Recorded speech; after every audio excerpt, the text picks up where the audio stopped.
இந்திய குரல் நேயர்களுக்கு அன்பான வணக்கம். இன்று நாம் பார்க்க இருப்பது நீட். நீட் தேர்வில் இந்த இந்தியாவில் அநேக ஸ்கேம் நடந்து கொண்டிருக்கிறது, நீங்கள் அறிவீர்கள். அதை பற்றி சிறு துளிகளாக நாம் பார்க்கலாம். நீட் என்றால் என்ன? முதல் இருந்து இருக்கலாம், எல்லாத்துக்கும் தெரியும். இருந்தாலும் அது முழு விவரமாக நான் உங்களுக்கு விரிவித்து சொல்ல விரும்புகிறேன். National entrance cum eligibility test என்று சொல்லப்படுகிறது. இந்தியாவில் இது all India institute of medical science AIIMS என்றதும் JIPEMER என்னன்னா Jawaharlal institute of post graduate medical education and resource, இவைகளுக்கு முக்கியமாக இது தேவை. அது மாத்திரமல்ல, MBBS, BAMS, BSMS, BUSMS, BHMS இப்படிப்பட்ட படிப்புகளுக்கும் இந்த டெஸ்ட் கட்டாயமாக இருக்கிறது. அது மாத்திரமல்ல, நம்முடைய இந்தியாவிலிருந்து வெளிநாடுகளுக்கு கடந்து MBBS படிக்க இல்லை டாக்டரேட் படிக்க வேண்டும் என்றால் அதுக்கும் இந்த நீட் தேர்வு முக்கியமாக இருக்கிறது என்று கட்டாயப்படுத்தி உள்ளார்கள். டாக்டர் ஆகணும்னா மொத்தமாக நீட் எழுதி தான் ஆகணும். அப்போ நீட் தேர்வுக்கு படிக்கணும்னா அது என்ட்ரன்ஸ் டெஸ்ட் எழுதி ஆகணும். இந்த என்ட்ரன்ஸ் டெஸ்ட்ன்றது இது யார் தொடங்கப்படுகிறது, எப்படி நடத்தப்படுகிறது என்று பார்த்தால், இது NDA நேஷனல் டெஸ்டிங் ஏஜென்சி என்ற ஒரு அமைப்பு, தனித்துவ அமைப்பு இது செயல்படுத்தி கொண்டிருக்கிறது. இது டெஸ்ட்டுகளுடைய கொஸ்டின் பேப்பர் உருவாக்குகிறதும் அதை எழுதுகிறதும் அதனுடைய ரிசல்ட்டுகள் எல்லாமே கொண்டு வருகிறது. அதான் இது எப்படின்னா 2016 முதல் தொடங்கப்பட்டது. இதில் 17 மொழிகளிலே இந்த எக்ஸாம் நடத்தப்படுகிறது ஆல் இண்டியாவில். எத்தனை கொஸ்டின் பேப்பர்கள்னா அவர் எப்படின்னா, இதுக்கு முன்னாடி ஒரு இதில் சொல்கிறேன், இன்னைக்கு அவர் எஜுகேஷனில் இருக்கிறாருன்னு சொன்னால் நான் கேட்குறேன், இவருடைய கேஸ் எத்தனை, இந்த கொஸ்டின் பேப்பர் லீக்கேஜ் விஷயமாக 7 முறை FIR இவருக்கு மேல குற்றப்பத்திரிகை தாக்கல் செய்யப்பட்டிருக்கிறது. இன்னும் போலீஸ்ல இருக்கு. அது இதுல பாத்தீங்கன்னா FIR 7 முறை போடப்பட்டிருக்கிறது. 3 மாநிலங்கள்ல இவர் மேல் கேஸ் நடந்து கொண்டும் இருக்கிறது. 2009 ரயில்வே எக்ஸாம் நடந்த போது அதிலும் அவர் இந்த பேப்பர் லீக்கேஜ் காரணத்துல அரெஸ்டும் பண்ணப்பட்டிருக்கிறார். இவ்வளவு நடந்தும் கூட திரும்பி அதெல்லாம் இருக்கு. இப்ப பாருங்க, 2012 CPMP ஒரு பரீட்சை நடந்ததுங்க. அந்த பேப்பர்ல லீக்கேஜ் ஆயிருக்கு. இவரை மீண்டும் அதுல அரெஸ்ட் பண்ணியிருக்கிறாங்க. இப்ப 1க்கு 2 தடவை இவர் அரெஸ்ட் பண்ணியிருக்கிறாங்க, போலீஸ்ல வச்சிருக்கிறாங்க. 7 மாநிலங்களை விசாரணைக்கு வேண்டிய கேஸ் ஃபைல் போட்டிருக்கு. அதுல மக்கள் இப்ப நடந்த டெஸ்ட்ல மக்கள் வேற கேஸ் 5ஆம் தேதி 7ஆம் தேதி சுப்ரீம் கோர்ட் ஹைகோர்ட்ல ஃபைல் பண்ணியிருக்கிறாங்க ஸ்டூடெண்ட்ஸ் பேரண்ட்ஸ். அப்ப இதெல்லாம் பார்க்கும்போது அப்படி இருந்தும் கூட இப்ப 2020 அநேக தலைவர்களோட அவர் போட்டோ எடுக்கிறார். அமித்ஷா அவரோட போட்டோ எடுக்காரு, பிஜேபியில போட்டோ எடுக்காரு, எல்லாரும் கூட இருக்கிறாரு. அவர் நல்லா பாப்புலராக மக்கள் மத்தியில் இருந்து கொடுத்தாரு. ஆனா அவரை இது வரைக்கும் எந்த ஸ்கேமும் அரெஸ்டும் பண்ணல. அரெஸ்ட் பண்ணி இருந்தாலும் வெளியில இன்னைக்கு மினிஸ்டர் இருக்கிற அவர் மேல என்ன நடந்தது. ஆனா இன்னைக்கும் பேப்பர்ல நேற்று உள்ள எல்லா நியூஸும் பெரிய ஹார்டான இருக்கு. இந்த ஸ்கேமுக்கு பிடிபட்டவர்களை கடுமையான தண்டனை நாங்கள் கொடுப்போம், கடுமையான தண்டனை கொடுப்போம் தான் இருக்கிறாங்களே. எங்க கொடுத்துருக்காங்க? இப்ப ஆல்ரெடி மாட்டி இருக்கிற மக்களுக்கு என்ன பண்ணிருக்காங்க சொல்லுங்க பார்ப்போம். சரி, இந்த வைஸ் பிரின்சிபல் இவங்க எல்லாம் பிடிச்சிருக்காங்க, இது வரைக்கும் பிடிச்சிருக்காங்க, ஸ்டூடெண்ட் பிடிச்சிருக்காங்க, அதுக்கு பின்னாடி இருக்கிற எத்தனை பேரை பிடிச்சிருக்காங்க. இன்னைக்கு கூட ஜார்க்கண்ட்ல ஒருத்தர் அரெஸ்ட் பண்ணிருக்காங்க. என்ன நடவடிக்கை நடந்து கேஸ் நடந்துகிட்டே இருக்கும். கடைசியில் இதை மாதிரி மினிஸ்டர் மாதிரி ஆளுங்க வெளியில நடந்துட்டு தான் இருப்பாங்க.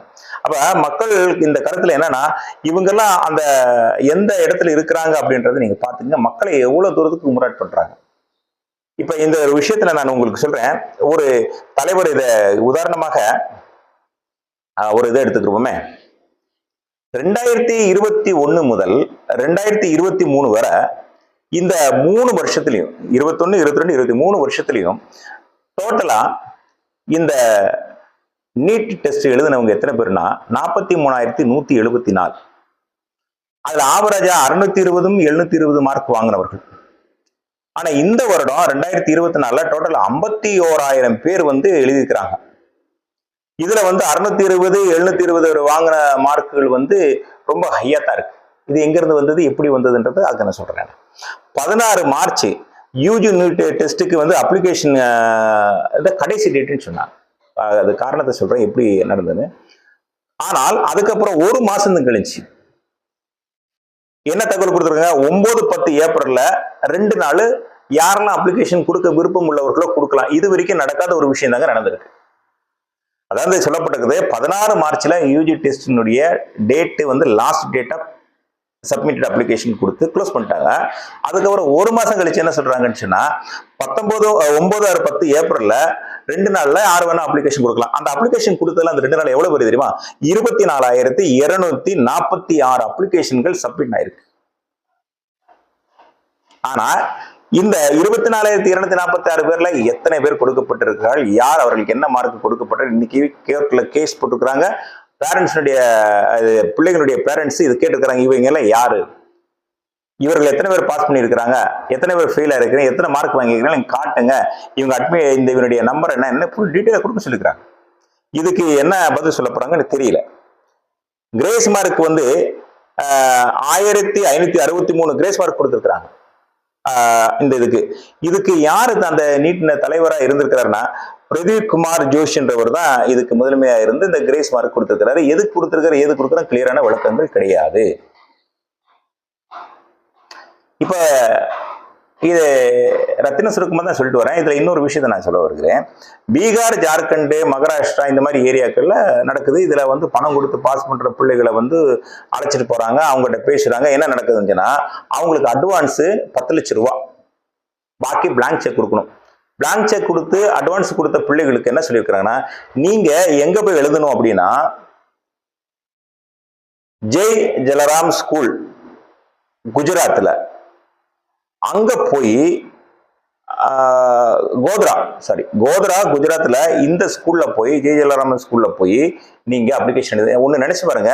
ஜார்க்கண்ட்ல இருக்கிற, பீகார்ல, பாக்கி யூபி, எம்பி இந்த ஸ்டூடெண்ட்ஸ் எல்லாம் இருக்கிறவங்க பணம் அந்த 10 லட்சம் கொடுத்தவங்க எல்லாம் ஒரு வகையில அந்த இடத்துக்கு ஃபிளைட் கிடையாது, எக்ஸாமினேஷன் ஒரு ஷார்ட் பீரியட் தான் உங்களுக்கு கிடைக்கும். அங்க போய் எப்படி எழுதுவாங்கன்றது நீங்க நினைச்சு பாருங்க. அங்க என்ன சொல்லி அனுப்புறாங்க அப்படின்னா, நீங்க உங்களுக்கு தெரிஞ்ச எக்ஸாம்ல என்ன அக்யூரேட்டா இருக்கோ அதை மட்டும் எழுதுங்க, பாக்கி உள்ள பிளாங்க விட்டுருங்க, பாக்கி மார்க்குகள் நாங்க போட்டுக்கிறோம். டாக்டர் சீட்டு கிடைச்ச அந்த பிளாங்க் செக்ல நாங்க சொல்ற அமௌண்ட் நிரப்போம். இப்படி எக்ரிமெண்ட் கொடுத்து தான் வாங்கியிருக்கிறாங்க. அருமையான கேட்டுக்கொண்டு இருக்கிற என்னுடைய நேயர்களுக்கு நான் சொல்ல விரும்புகிறது, இவ்வளவு பெரிய ஸ்கேம் நடந்து கொண்டு இருக்கிறது நம்ம நாட்டில். படிப்பை பிசினஸா வித்துட்டு இருக்கிறாங்க. அதுல எத்தனை மினிஸ்டர்கள் இருக்கிறாங்கன்னு தெரியும், எத்தனை லிங்க் அரெஸ்ட் பண்ணியிருக்காங்க. இதுக்கு என்ன நடவடிக்கை இந்த கவர்மெண்ட் எடுத்திருக்கு? அப்ப பொதுவா இருக்கிற மக்கள் மத்தியில ஒரு நார்மலா இருக்கிற பையன் 10 லட்சம் 30 லட்சம் கொடுக்க முடியுமா? ஆனா அவன்கிட்ட எலிஜிபிலிட்டி இருக்கு. ஆனா அந்த எலிஜிபிலிட்டி ஸ்டூடெண்ட்ஸை மார்க் கம்மி வாங்கி கட்டப் வாங்கி இந்த மாதிரி காசு கொடுத்தவங்களுக்கு வேற ஒரு குரூப் இருந்து எழுதுங்க, அவங்களுக்கு கொஸ்டின் பேப்பர்ல ஆன்சர் எழுதி கொடுக்குறாங்க. அப்ப உண்மையா படிச்சுட்டு போய் எழுதுறவனுக்கும் காப்பி அடிச்சதுக்கு வித்தியாசம் இருக்கா? நான் போன வருஷத்துல பார்க்கும்போது ஒரு பீகார்ல நல்ல ஒரு ஃபர்ஸ்ட் ரேங்க் வாங்கினவன்ட்ட இங்கிலீஷ் தெரியல, அவன்கிட்ட கொஸ்டின் கேட்கறாங்க இங்கிலீஷ்ல.